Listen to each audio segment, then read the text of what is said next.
अमृत स्वर्ग की सबसे बेस कीमती वस्तु है और है ही। इसमें कोई शंका करने की गुंजाइश इसलिए नहीं है कि स्वर्ग के अंदर जो अमृत है वो समुद्र का सार है। समुद्र के अंदर से सबसे पहले विष निकला और फिर एक एक करके अनेकों गौ माता कामधेनु निकली, ऐरावत हाथी निकला, अश्व घोड़ा निकला, लक्ष्मी जी निकली और भी कई रत्न निकले, पारिजात कल्प वृक्ष इत्यादि। लेकिन सबसे अंत में अमृत निकला। तो अमृत क्या है? अमृत जो है समुद्र मंथन का सार है। जिस अमृत को पाने के लिए देवासुर संग्राम हुआ। देवासुर संग्राम क्या है? देवताओं ने और असुरों ने मिल करके वासुकी नाग की मथनी बना करके समुद्र का जो मंथन किया, उस मंथन का सार जो अमृत निकला उसे लेने के लिए देवता लोग दौड़े। लेकिन चूंकि असुर बहुत बलवान थे, इसलिए असुरों ने देवताओं को मार मार करके पीट पीट करके भगा दिया और अमृत लेकर के चले गए। और फिर भगवान ने मोहिनी रूप धारण करके किसी तरह से देवताओं को अमृत का पान कराया और बाकी वो अमृत कलश में भर करके देवताओं को दे दिया कि बोले भैया इसे स्वर्ग में रखो। तो सोचो कि देवासुर संग्राम और समुद्र मंथन माने कितनी मेहनत और कितने प्रयास और कितने परिश्रम से वो अमृत प्राप्त हुआ है। आज उस अमृत को लेकर के देवता लोग बड़ी सहजता से चले आए और उसे देने का प्रयास कर रहे हैं। अरे बाबा आप इस अमृत को ले लो और इस अमृत के बदले में आप हमें कथा दे दो, माने कथा का श्रवण करा दो। श्री सुखदेव जी महाराज सावधान हो गए, आप भी सावधान हो जाना। क्यों? क्योंकि संसार में ऐसे बहुत सारे लोभ लालच आते हैं। अब कोई समझ लो कि तुम्हारी सहेली ज्योति चली आई और कहने लगी देख स्वीटी मेरे पास न तेरे लिए करोड़पति बनने के लिए बड़ी सुंदर स्कीम लेके आई हूं। मैं वहां कंपनी में काम करती हूं। तेरे को केवल 20,000 रुपए का इन्वेस्टमेंट करना है और 20,000 रुपए लगा और अगले साल ही देख 2 लाख रुपए ले। तो कई बेचारी स्वीटी जैसी 20,000। अच्छा बहना सही कह रही है तू। अरे सही क्या कह रही हूं, तू लिखवा के ले ले मेरे है तो तू ऐसा करियो गुण मत बताइयो, मैं तो चुपचाप दे रही हूं, ले जा अब ही ले जा। 20,000 रुपए दे दिए, ले करके चली गई, इन्वेस्टमेंट कर दिया। तो वो लोभी गुरु लालची चेला, दोनों नरक में ठेलम ठेला, माया मिली न राम। तो ऐसी अवस्था होती है संसार में, यही वास्तविकता है। जब भी हम ज्यादा लोभ लालच करते हैं तो मारे जाते हैं। जब कोई आपको ऐसा लॉलीपॉप देने का प्रयास करे तो सावधान हो जाओ। निश्चित यदि करोड़पति बनने की स्कीम होती तो वो ज्योति 10,000 रुपए महीना की नौकरी काहे को करती। 20,000 के एक साल में 2 लाख ही बनने होते तो वो तो 2-4 लाख रुपए इन्वेस्ट करके करोड़ों रुपए फटाफट बना लेती। फिर वह नौकरी करवे की जरूरत का है। तो श्री सुखदेव जी महाराज सावधान हो गए, समझ गए कि ये देवता लोग हमें लॉलीपॉप देने के लिए आए हैं। भले ही स्वर्ग का अमृत बेस कीमती है, लेकिन सबसे कीमती तो गोविंद की कथा है, भगवान की कथा है। इसलिए श्री सुखदेव जी महाराज ने देवताओं को डांटा, फटकारा, लताड़ा। देखो देवताओं, ज्यादा चर्र पर्र करवे की तो जरूरत ना है। अगर कथा सुननी है तो शांति से बैठ करके सुन लो, और ना सुननी तो फिर जहाँ ते आए हो अपने कल से उठाओ और फिर वहीं जाओ। हम कथा शुरू कर रहे हैं, टाइम बहुत हो गया है, ज्यादा मूड मत मारो। तो प्रेम से बोलो राधे राधे राधे। और फिर संस्कृत में भी समझा दिया। क्व स्वधा क्व कथा लोके, क्व काच क्व मणिर्महा, ब्रह्मरा तो विचारयैवं, तदा देवाञ्जहासः।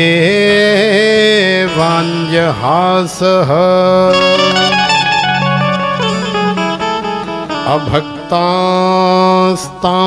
विज्ञाय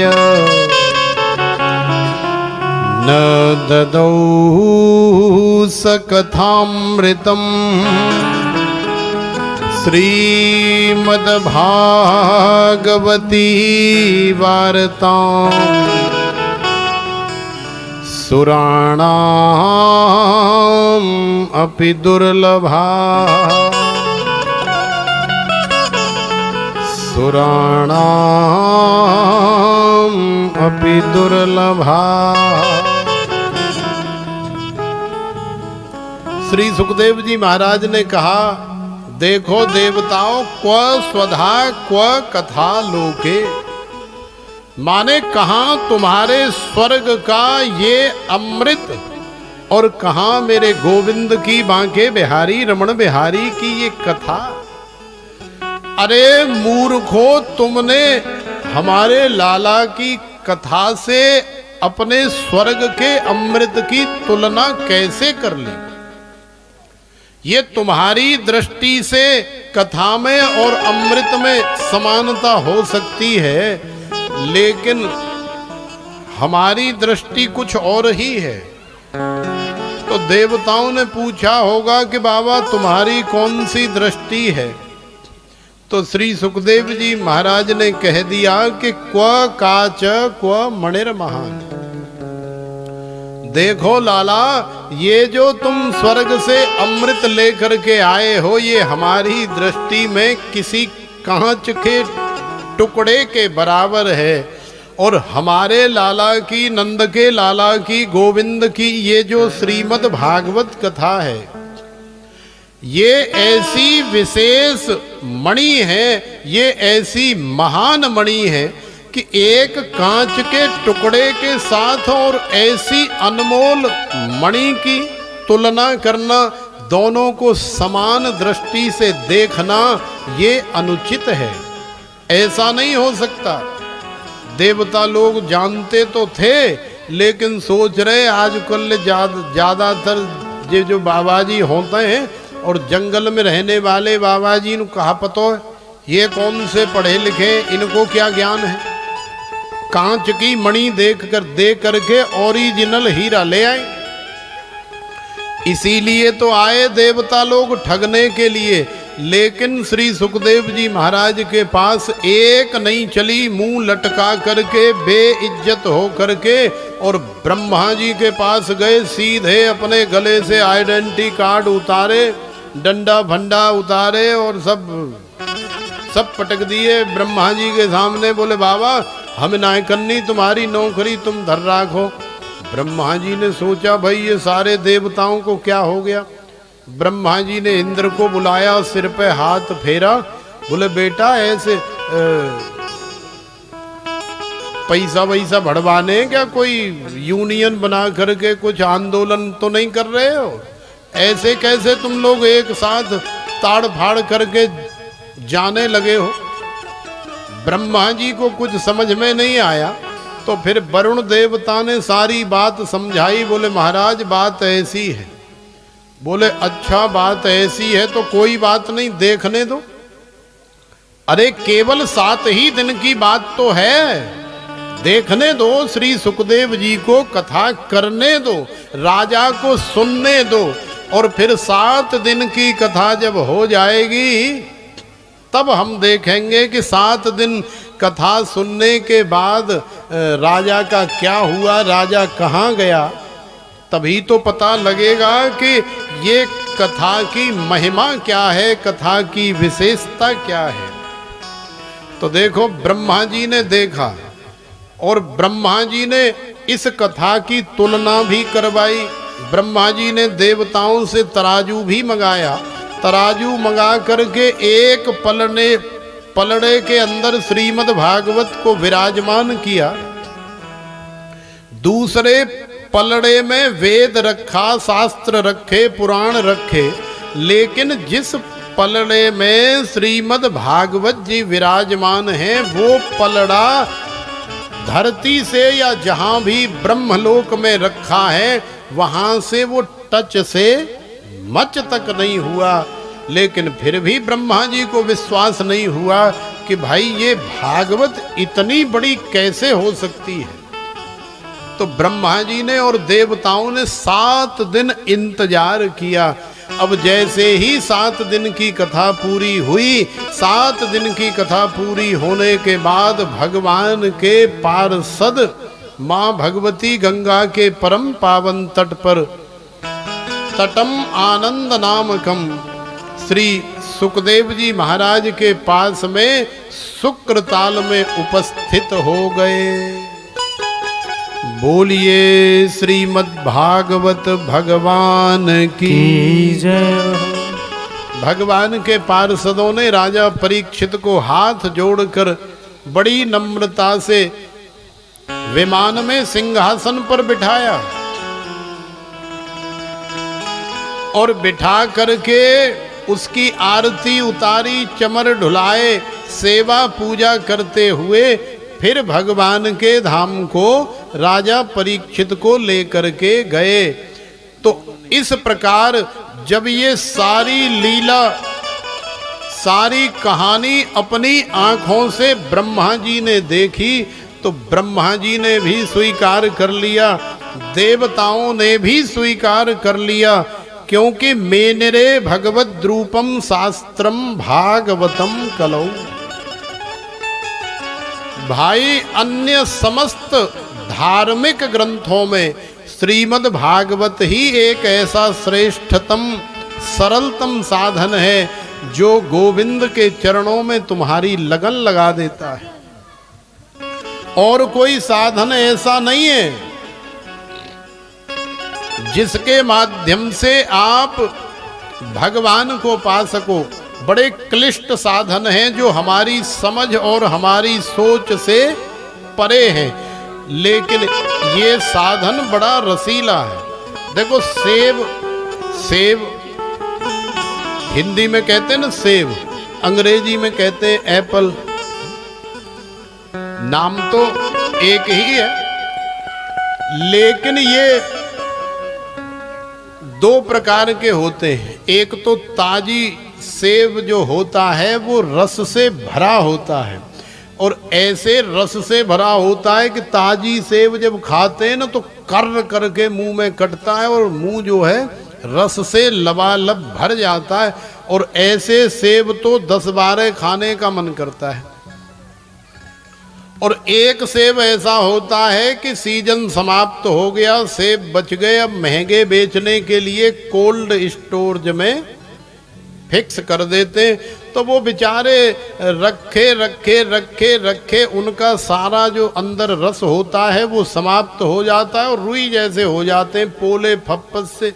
और फिर जब बाद में उनको खाते हैं तो उनमें कोई रस ही नहीं आता है, एक खाना मुश्किल हो जाता है।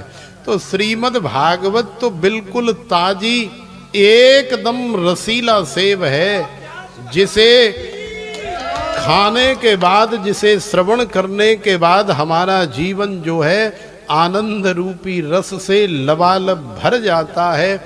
और एक बार नहीं, 2 बार, 10 बार, 20 बार नहीं, फिर इसे बार बार श्रवण करने का मन करता है। तो श्रीमद् भागवत की कथा तो है ही ऐसी। भगवान से प्रार्थना करें, मुझे ऐसी लगन तू लगा दे। जय हो।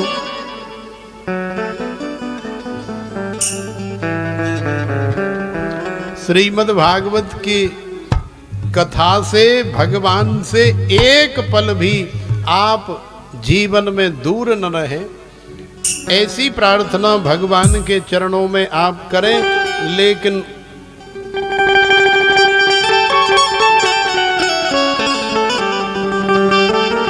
आपको हम एक सूचना दे दें कि आज शाम को 8 बजे ये जो रजनी गोपी बैठी हैं, रजनी मिश्रवाल, इनके यहाँ पर होली महोत्सव होगा। तो आप सब माता बहन भाई बंधु इस होली महोत्सव में सम्मिलित होकर के अपना जीवन धन्य बनाएं। तो प्रेम से बोलो राधे राधे राधे। तो आइए भगवान के चरणों में इस भाव के माध्यम से हम लोग प्रार्थना करें। मुझे ऐसी लगन तू लगा दे, मैं तेरे बिना पल ना रहूं।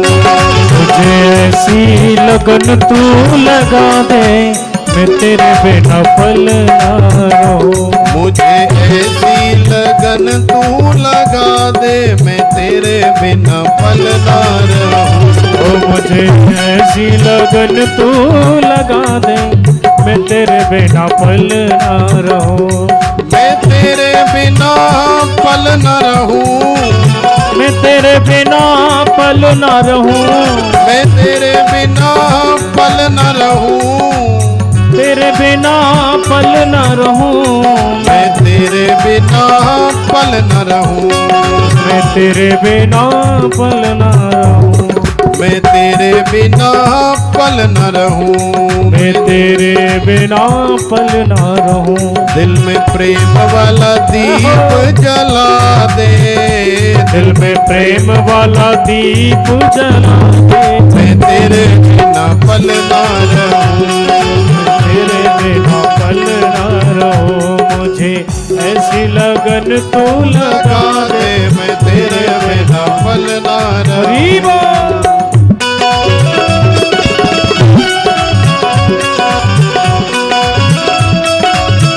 बांके बिहारी लाल की।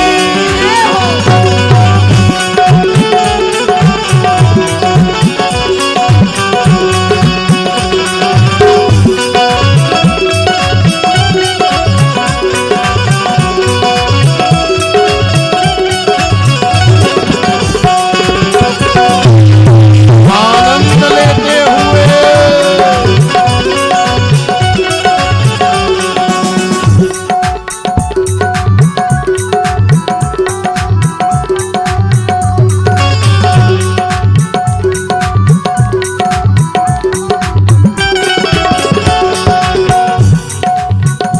जैसे जल बिन मछली पल ना जिए।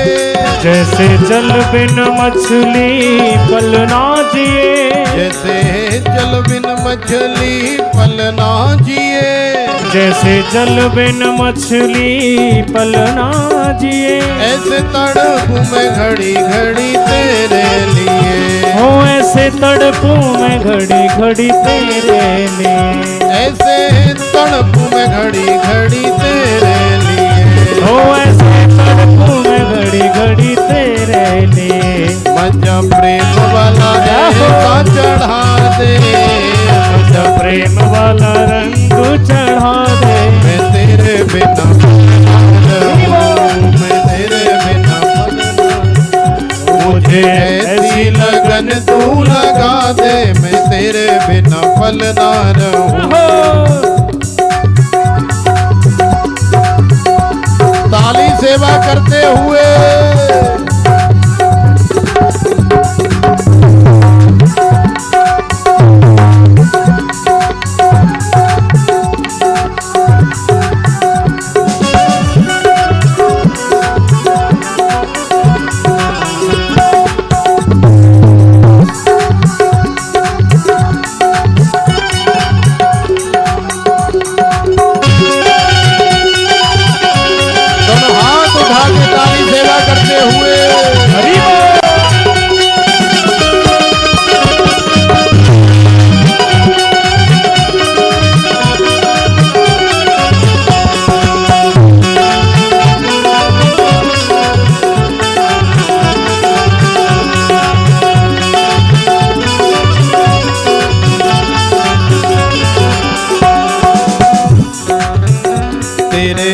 चरणों की धूल में मैं मिल जाऊं, तेरे चरणों की धूल में मैं मिल जाऊं, तेरे चरणों की धूल में मैं मिल जाऊं, तेरे चरणों की धूल में मैं मिल जाऊं। अब आशा यही है कहीं दूर न जाऊं, अब आशा यही है कहीं दूर न जाऊं, अब आशा यही है कहीं दूर न जाऊं, अब आशा यही है कहीं दूर न जाऊं। ऐसा भक्ति का रंग चढ़ा दे, ऐसा भक्ति का रंग चढ़ा दे, मैं तेरे बिना मैं तेरे बिना पल ना रहूं, मुझे ऐसी लगन तू लगा दे, मुझे ऐसी लगन तू लगा दे, मैं तेरे बिना पल ना रहूं, मैं तेरे बिना पल ना रहूं।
चुराया मैंने कुछ ना कहा, तूने दिल को चुराया मैंने कुछ ना कहा, तूने दिल को चुराया मैंने कुछ ना कहा, तूने दिल को चुराया मैंने कुछ ना कहा, तूने बड़ा तड़पाया मैंने कुछ ना कहा, तूने बड़ा तड़पाया मैंने कुछ ना कहा, तूने बड़ा तड़पाया मैंने कुछ ना कहा, ओ तूने बड़ा तड़पाया मैंने कुछ ना कहा।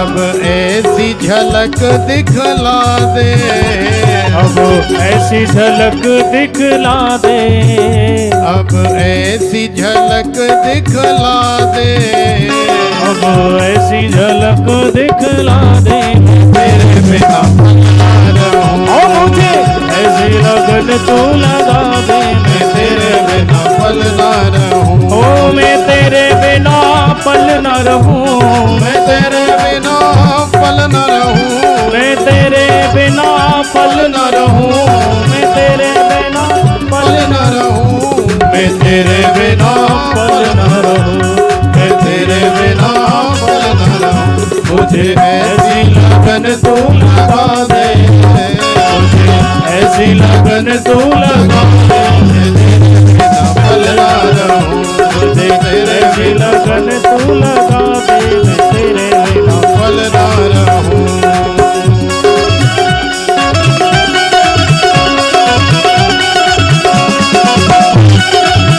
बांके बिहारी लाल की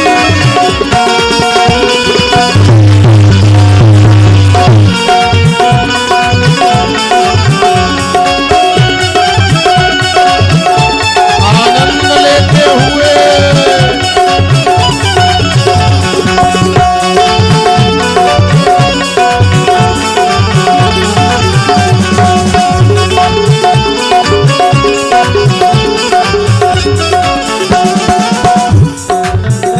मुझे ऐसी लगन तू लगा दे, मुझे ऐसी लगन तू लगा दे, मैं तेरे बिना पल ना रहूं, मुझे ऐसी लगन तू लगा दे, मैं तेरे बिना पल न रहूं, मुझे ऐसी लगन तू लगा दे, मैं तेरे बिना पल ना रहूं, मुझे ऐसी लगन तू लगा दे, मैं तेरे बिना पल न रहूं, दिल में प्रेम वाला दीप जला दे, मैं तेरे बिना पल ना रहूं, प्रेम वाला दीप जला दे, मैं तेरे बिना पल न रहूं, मैं तेरे बिना पल ना रहूं। तेरे बिना पलना।